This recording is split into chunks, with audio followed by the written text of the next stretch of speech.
I want to share some deeper, what I believe that God, some things God has shown me, I believe, about a deeper purpose and power behind this gift of speaking in tongues. So, and some of this comes from my own personal experiences, speaking in tongues, some things I believe God has revealed to me.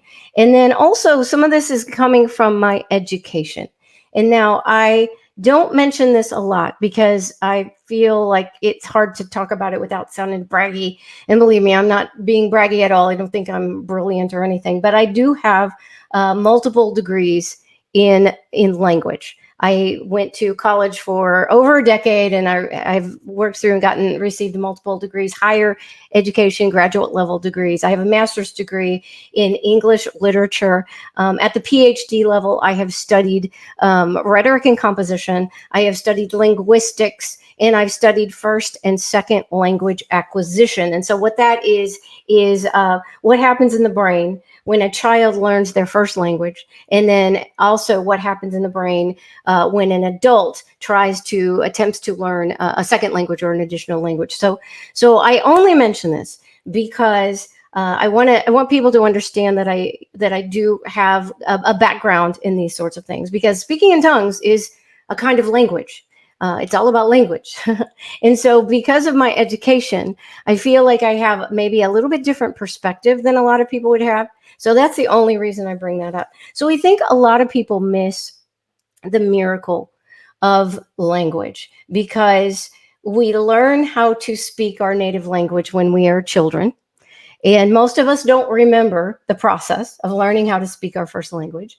And so because of that, most of us have no memory of a time when we didn't have language. So it's kind of like a fish not recognizing water, because we've always had language for everything that we can remember. A lot of us, it's something we've never even thought about. We've never given language a second thought, right?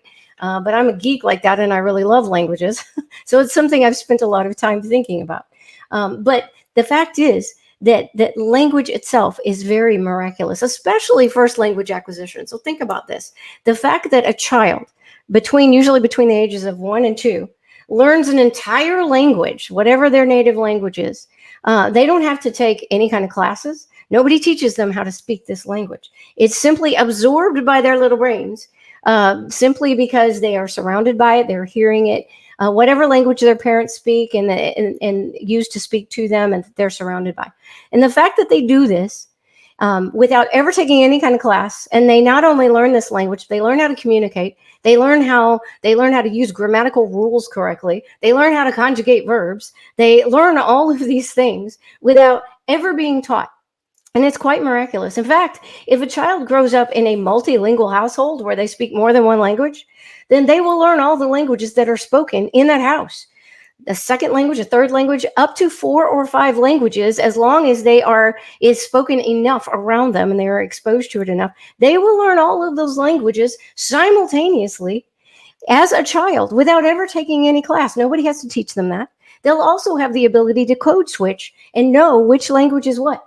I mean, it is miraculous. But because it's something that most of us don't ever think about, we miss the miracle of it.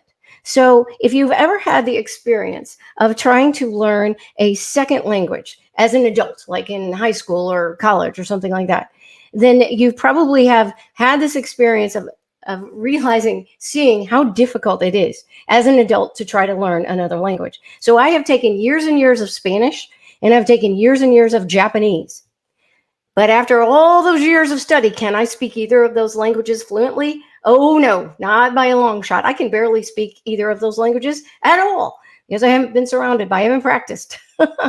So it has been very, very difficult. And I've worked very, very hard to learn these languages, and I still can't speak these languages. Now, every once in a while, there's a person out there that just has a language brain and they can just learn it real fast. But that is not me. And so for most of us, it's very, very difficult to try as an adult to learn another language. And so that might give you a little bit of perspective of what a miracle it is that a child learns a language. And so why am I talking about all this? Because I believe that language itself is a miracle.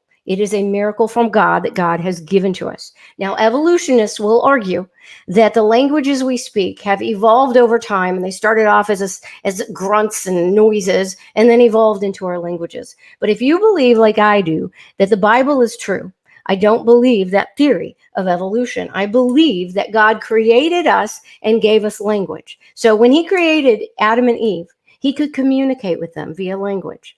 So I believe that he gave Adam and Eve language. It was part of the package, right?